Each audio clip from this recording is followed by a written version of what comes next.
जय हिंद दोस्तों, आपका अपने YouTube चैनल क्रिक एसएससी में स्वागत है। सो गाइज, आज के इस वीडियो में एसएससी एमटीएस 2024 के एग्जाम के लिए टॉप 50 स्टैटिक जीके के स्पेशल क्वेश्चंस को इस वीडियो में डिस्कस करने वाले हैं। और इस वीडियो में पूरे 10 टॉपिक को क्वेश्चन को कवर किया गया है। जैसे हो गया मंदिर, लोक नृत्य, नदी, पड़ोसी देश, शास्त्रीय नृत्य, घराना, जनगणना, अनुच्छेद, वाद्य यंत्र, त्योहार, पुस्तक और लेखक और पुरस्कार से, है ना।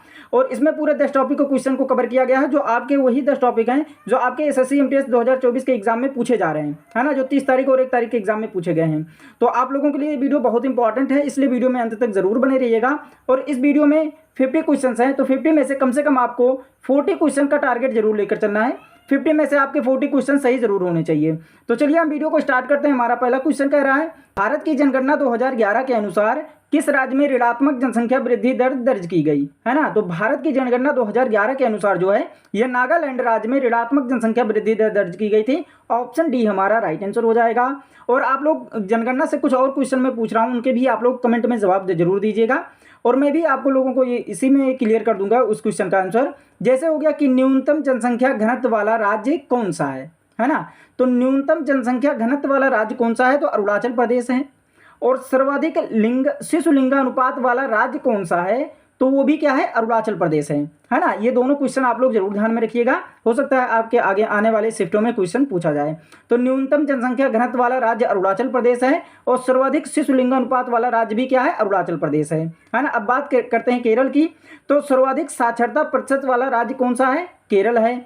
सर्वाधिक पुरुष साक्षरता प्रतिशत वाला राज्य कौन सा है, वो भी केरल है। और सर्वाधिक महिला साक्षरता प्रतिशत वाला राज्य कौन सा है, तो वो भी केरल है। आगे बात समझ में ना। और कम साक्षरता प्रतिशत वाला राज्य कौन सा है, तो बिहार है। कम पुरुष साक्षरता प्रतिशत वाला राज्य क्या है, बिहार है। और कम महिला प्रतिशत साक्षरता वाला राज्य भी क्या है, बिहार है। इस पॉइंट को भी आप लोग जरूर ध्यान में रखिएगा। अब बात करते हैं सिक्किम की, है ना। तो भारत का न्यूनतम जनसंख्या वाला राज्य कौन सा है, तो वह है सिक्किम। और न्यूनतम नगरीय जनसंख्या वाला राज्य भी कौन सा है, सिक्किम है। तो इन सभी पॉइंट्स को आप लोग जरूर ध्यान में रखिएगा, है ना, जो मैंने डिस्कस किया है इस पॉइंट को। नेक्स्ट क्वेश्चन की ओर चलिए बढ़ते हैं हम। भारतीय संविधान का कौन सा अनुच्छेद सभी श्रमिकों के लिए जीवन यापन योग्य वेतन और सामाजिक और सांस्कृतिक अवसरों के साथ एक सभ्य जीवन स्तर सुरक्षित करता है, तो वो कौन सा अनुच्छेद हो जाएगा, तो अनुच्छेद 43। ऑप्शन सी हमारा राइट आंसर हो जाएगा। ऑप्शन सी हमारा राइट आंसर हो जाएगा। नेक्स्ट क्वेश्चन है कि टी.एन. राजरत्नम पिल्लई निम्नलिखित में से कौन से संगीत वाद्य यंत्र के वादक हैं, है ना। तो टी.एन. राजरत्नम पिल्लई जो है ये नादस्वरम संगीत वाद्य यंत्र के वादक हैं। ऑप्शन डी हमारा राइट आंसर हो जाएगा। नेक्स्ट क्वेश्चन है कि my country my life dash की आत्मकथा है। तो माई कंट्री माई लाइफ जो है ये एल.के. आडवाणी की आत्मकथा है। ऑप्शन बी हमारा राइट आंसर हो जाएगा। नेक्स्ट क्वेश्चन है कि निम्नलिखित में से कौन अनफिनिश्ड ए.मे. मायर पुस्तक की लेखिका हैं। तो अनफिनिश्ड ए.मे. मायर पुस्तक की लेखिका कौन है, तो प्रियंका चोपड़ा है। ऑप्शन ए हमारा राइट आंसर हो जाएगा। नेक्स्ट क्वेश्चन है कि दिए गए विकल्पों में से मिल्खा सिंह की आत्मकथा का चयन कीजिए।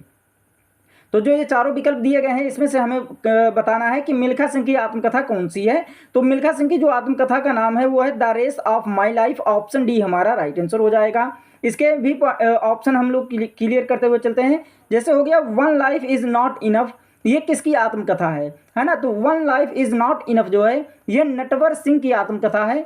और दूसरा है option A short at history जो है ये किसकी आत्मकथा है, तो अभिनव बिंद्रा की आत्मकथा है। और the test of my life जो है ये किसकी आत्मकथा है, तो युवराज सिंह की आत्मकथा है। तो इन सभी पॉइंट्स को भी आप लोग जरूर ध्यान में रखिएगा, हो सकता है आगे की आपके शिफ्टों में इनसे क्वेश्चंस जरूर पूछे जाएंगे। नेक्स्ट क्वेश्चन है कि महरी नृत्य और गोटी पुआ नृत्य का संबंध निम्नलिखित में से किस राज्य से है। तो महरी नृत्य और गोटी पुआ नृत्य का संबंध जो है ये किस राज्य से है, ऑप्शन हम देख लेते हैं। ऑप्शन डी हमारा राइट आंसर हो जाएगा, उड़ीसा राज्य से है। नेक्स्ट क्वेश्चन है कि लेबंग बुमानी नृत्य डैश का फसल नृत्य है ना। तो लेबंग बुमानी नृत्य जो है ये त्रिपुरा राज्य का फसल नृत्य है। ऑप्शन डी हमारा राइट आंसर हो जाएगा। नेक्स्ट क्वेश्चन है कि पंडित भीमसेन जोशी का संबंध डैश घराने से था। तो पंडित भीमसेन जोशी का संबंध जो है ये किराना घराने से था। ऑप्शन डी हमारा राइट आंसर हो जाएगा। नेक्स्ट क्वेश्चन है कि मुक्तेश्वर नृत्य महोत्सव 14 से 16 जनवरी तक डैश राज्य के मुक्तेश्वर मंदिर में आयोजित किया जाता है। मोस्ट इंपॉर्टेंट क्वेश्चन है, जरूर ध्यान में रखिएगा। तो मुक्तेश्वर नृत्य महोत्सव जो है ये 14 से 16 जनवरी तक किस राज्य में किया जाता है, तो उड़ीसा राज्य में, है ना। ऑप्शन बी हमारा राइट आंसर हो जाएगा। अगर आप लोगों को वीडियो पसंद आ रही होगी तो एक लाइक जरूर कीजिएगा, चैनल को सब्सक्राइब कीजिएगा और अपने दोस्तों तक शेयर जरूर कीजिएगा। और कमेंट करके जरूर बताइएगा कि आपको ये वीडियो कैसे लगी, और वीडियो में अंत तक जरूर बने रहिएगा। क्योंकि इसमें 50 क्वेश्चन है और जितने भी क्वेश्चन लिए गए हैं वो सभी क्वेश्चन आपके एग्जाम के लिए मोस्ट इंपॉर्टेंट और सिलेक्टेड हैं। नेक्स्ट क्वेश्चन है कि भारत के किस पड़ोसी देश की आधिकारिक भाषा दिवेही है। तो भारत के जो पड़ोसी देश मालदीव जो है इसकी आधिकारिक भाषा दिवेही है। ऑप्शन डी हमारा राइट आंसर हो जाएगा। नेक्स्ट क्वेश्चन है कि भारत के संविधान का कौन सा अनुच्छेद राष्ट्रपति के कार्यों के निष्पादन में राष्ट्रपति को सहायता और सलाह देने के लिए प्रधानमंत्री की अध्यक्षता में मंत्रिपरिषद का प्रावधान करता है। तो ये कौन सा अनुच्छेद है। तो अनुच्छेद 74 ऑप्शन ए हमारा राइट आंसर हो जाएगा। नेक्स्ट क्वेश्चन है कि कामाख्या मंदिर किस शहर में स्थित है। तो कामाख्या मंदिर जो है ये गुवाहाटी शहर में स्थित है। ऑप्शन बी हमारा राइट आंसर हो जाएगा। नेक्स्ट क्वेश्चन है कि द गाइड 1958 में भारतीय लेखक डैश द्वारा अंग्रेजी में लिखा गया एक उपन्यास है ना। तो द गाइड जो है ये 1958 में भारतीय लेखक R.K. नारायण द्वारा अंग्रेजी में लिखा गया एक उपन्यास है। ऑप्शन बी हमारा राइट आंसर हो जाएगा। नेक्स्ट क्वेश्चन है कि निम्नलिखित में से कौन सा उपन्यास अपने लेखक के साथ सही ढंग से युग्मित है ना। उपन्यास और लेखक दोनों दिए गए हैं, तो हमें ये ढूंढ कर बताना है कि कौन सा उपन्यास है जो अपने लेखक के साथ सही ढंग से युग्मित है ना। तो हमारा राइट आंसर क्या हो जाएगा। ऑप्शन डी द नेम सेक जो है ये उपन्यास झुंपा लाहिड़ी द्वारा लिखा गया था। ऑप्शन डी हमारा राइट आंसर हो जाएगा। बाकी जो ऑप्शन दिए हैं इनको हम क्लियर करते हुए चलते हैं। जैसे हो गया ट्रेन टू पाकिस्तान है ना। तो ट्रेन टू पाकिस्तान के लेखक अमिताभ घोष नहीं है ना। ट्रेन टू पाकिस्तान के लेखक जो हैं वो खुशवंत सिंह हैं। और मालगुडी डेज के बारे में अगर देखें तो मालगुडी डेज के जो लेखक हैं वो विक्रम सेठ नहीं है ना, R.K. नारायण है ना। और द शैडो ऑफ लायंस के जो लेखक हैं वो कौन है। तो अमिताभ घोष हैं है ना। तो इन सभी ऑप्शन को भी आप लोग जरूर ध्यान में रखिएगा। नेक्स्ट क्वेश्चन है कि भारतीय शिवाजी और कनक रेले डैश के व्याख्याता हैं है ना। तो भारतीय शिवाजी और कनक रेले जो हैं ये मोहिनी अट्टम के व्याख्याता हैं। ऑप्शन ए हमारा राइट आंसर हो जाएगा। नेक्स्ट क्वेश्चन है कि निम्नलिखित नर्तकों में से किसका संबंध कथक के भारतीय शास्त्रीय नृत्य शैली से है ना। तो कथक के भारतीय शास्त्रीय नृत्य शैली से किसका संबंध है। तो पंडित बिरजू महाराज का। ऑप्शन बी हमारा राइट आंसर हो जाएगा। और अगर इसके ऑप्शन के हम बारे में देख लेते हैं है ना। तो डॉक्टर कनक रेले का संबंध जो है ये किससे है। तो मोहिनी अट्टम से है। और अमूवी सिंह का संबंध किससे है। तो मणिपुरी से है। और डॉक्टर मिनती मिश्रा का संबंध जो है ये उड़ीसी नृत्य से है ना। तो इन सभी ऑप्शन को भी आप लोग जरूर ध्यान में रखिएगा। नेक्स्ट क्वेश्चन है कि माधोपुर मेला डैश में आयोजित किया जाता है। तो माधोपुर मेला जो है ये कहाँ पर आयोजित किया जाता है। तो पोरबंदर में आयोजित किया जाता है। ऑप्शन सी हमारा राइट आंसर हो जाएगा। नेक्स्ट क्वेश्चन है कि निम्नलिखित में से कौन भरतनाट्यम और कथकली नर्तकी हैं है ना। तो हमें 4 ऑप्शन दिए हैं। इन चारों ऑप्शन में से आप कैसे ढूंढेंगे कि भरतनाट्यम और कथकली नर्तकी दोनों कौन है ना। तो पहला हम ऑप्शन अगर हम देख रहे हैं तो शोभना नारायण जो है ये कौन सी नर्तकी हैं शास्त्रीय नृत्य की। तो ये कथक नर्तकी हैं शोभना नारायण। और सोनल मानसिंह कौन सी है। तो ये क्या है उड़ीसी है ना। सोनल मानसिंह कौन सी है उड़ीसी शास्त्रीय नृत्य की नर्तकी हैं। और मृणालिनी साराभाई जो हैं ये किसकी हैं। तो ये भरतनाट्यम और कथकली दोनों की शास्त्रीय नृतकी हैं। ऑप्शन सी हमारा राइट आंसर हो जाएगा। और अगर हम बात करें पद्मा सुब्रमण्यम की तो ये भरतनाट्यम की हैं है ना। तो इन सभी पॉइंट्स को भी आप लोग जरूर ध्यान में रखिएगा। नेक्स्ट क्वेश्चन है कि भारत के संविधान का कौन सा अनुच्छेद मौलिक अधिकारों को लागू करने के लिए सर्वोच्च न्यायालय में याचिका दायर के अधिकार की गारंटी देता है। तो हमारा राइट आंसर हो जाएगा ऑप्शन बी अनुच्छेद 32। ऑप्शन बी हमारा राइट आंसर हो जाएगा। नेक्स्ट क्वेश्चन है कि निम्नलिखित में से सिलेक्शन डे पुस्तक के लेखक कौन हैं। तो सिलेक्शन डे पुस्तक के लेखक जो हैं ये अरविंद अडिगा हैं। ऑप्शन ए हमारा राइट आंसर हो जाएगा। नेक्स्ट क्वेश्चन है कि भारत के संविधान का कौन सा अनुच्छेद ग्राम पंचायत के गठन से संबंधित है। मोस्ट इंपॉर्टेंट क्वेश्चन है, जरूर ध्यान में रखिएगा इस क्वेश्चन को। तो अनुच्छेद 40 जो है ये ग्राम पंचायत के गठन से संबंधित है। ऑप्शन सी हमारा राइट आंसर हो जाएगा। नेक्स्ट क्वेश्चन है कि the fall of A sparrow dash की आत्मकथा है। तो the fall of A sparrow जो है ये सलीम अली की आत्मकथा है। ऑप्शन सी हमारा राइट आंसर हो जाएगा। नेक्स्ट क्वेश्चन है कि रिखम पदा नृत्य का संबंध निम्नलिखित में से किस राज्य से है ना। तो रिखम पदा नृत्य का संबंध जो है ये अरुणाचल प्रदेश राज्य से है। ऑप्शन बी हमारा राइट आंसर हो जाएगा। नेक्स्ट क्वेश्चन है कि निम्नलिखित में से कौन एक प्रशंसित कथक नर्तक हैं जिनके नाम कई पुरस्कार हैं। तो जरूर ध्यान में रखिएगा इस क्वेश्चन को। ऑप्शन अगर हम देखें, अगर आप लोगों से ये क्वेश्चन आपके एग्जाम में आ जाए और अगर ये क्वेश्चन आपके एग्जाम में आने के बाद आप पूछें कि कौन जो प्रशंसित कथक नर्तक हैं तो उनके नाम कई पुरस्कार हैं, तो आप कैसे इसको ढूंढेंगे है ना। तो उस्ताद बिस्मिल्लाह खान तो ये नर्तक है, ये नहीं है शास्त्रीय नृत्य के है ना। उस्ताद बिस्मिल्लाह खान ये क्या है वाद्यंत्र से रिलेटेड हैं। और उस्ताद बिस्मिल्लाह खान कौन सा वाद्यंत्र बजाते हैं तो शहनाई बजाते हैं। पंडित बिरजू महाराज की बात करें तो ये क्या है, ये एक कथक नर्तक है। तो ऑप्शन बी हमारा राइट आंसर यही हो जाएगा।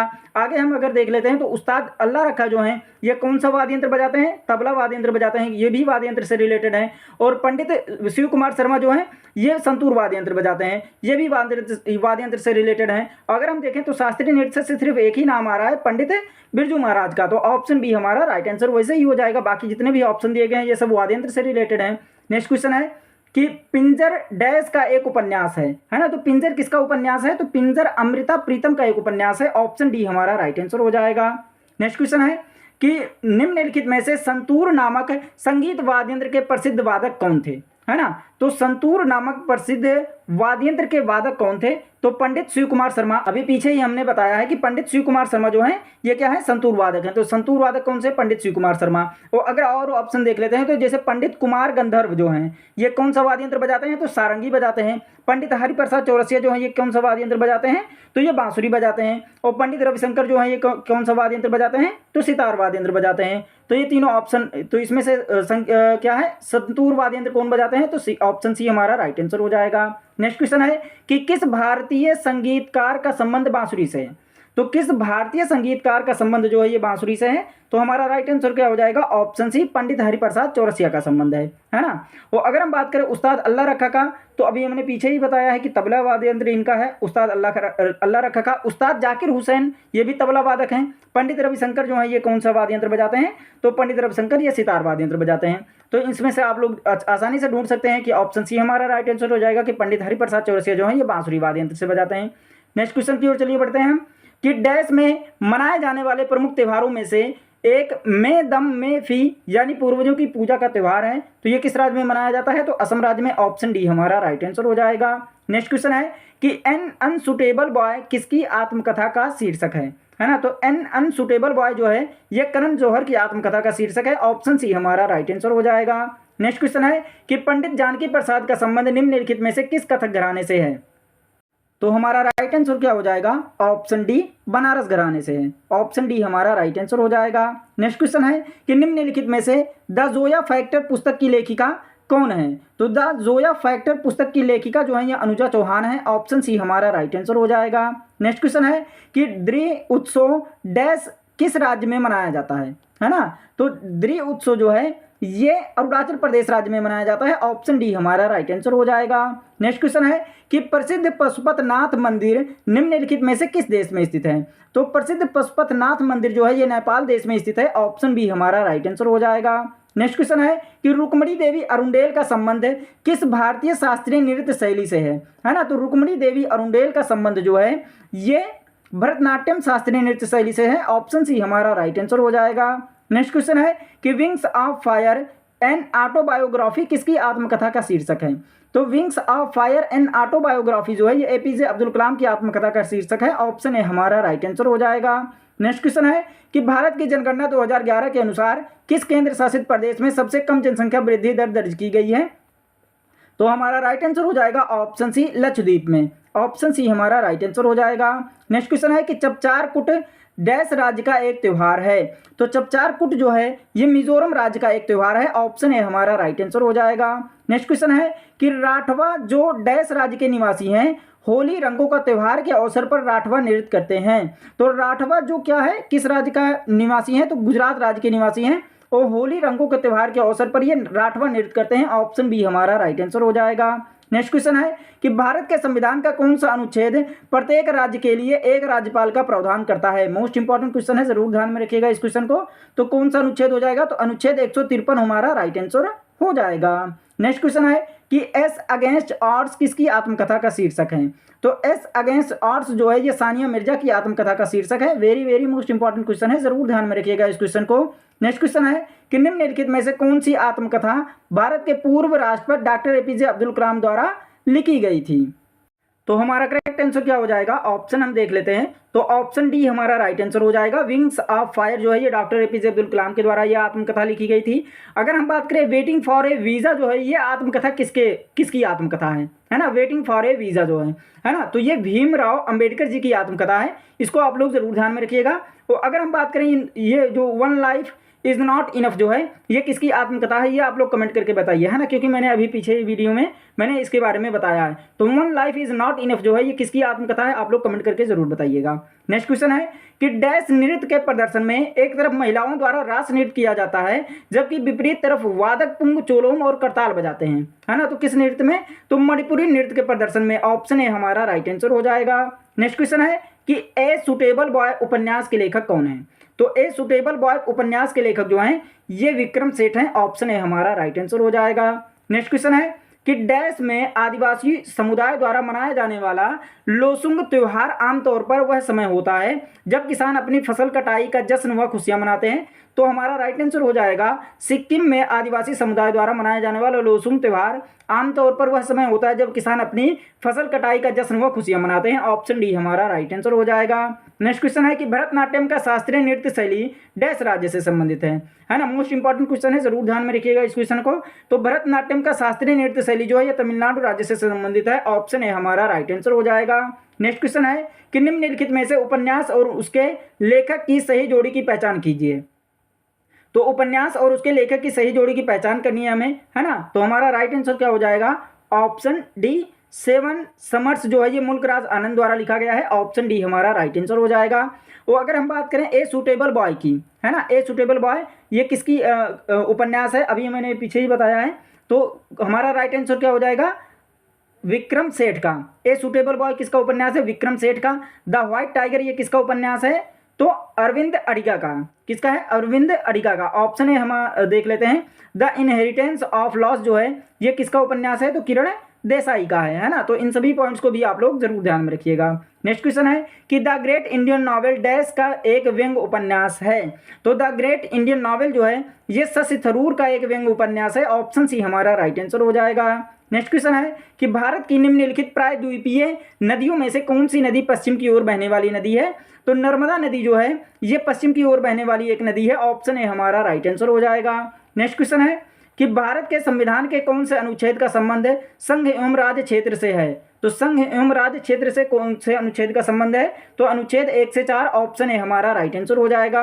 तो ये आपके 50 क्वेश्चन थे जो आपके एग्जाम के लिए बहुत इंपॉर्टेंट है। अगर वीडियो पसंद आई होगी तो एक लाइक जरूर कीजिएगा, चैनल को सब्सक्राइब कीजिएगा और अपने दोस्तों तक शेयर जरूर कीजिएगा। और कमेंट करके जरूर बताइएगा कि आपको ये वीडियो कैसे लगी, और ये भी कमेंट करके आप लोग जरूर बताइएगा कि आपके 50 में से कितने क्वेश्चन सही हुए हैं। मिलते हैं नेक्स्ट वीडियो में, तब तक के लिए take care and bye bye.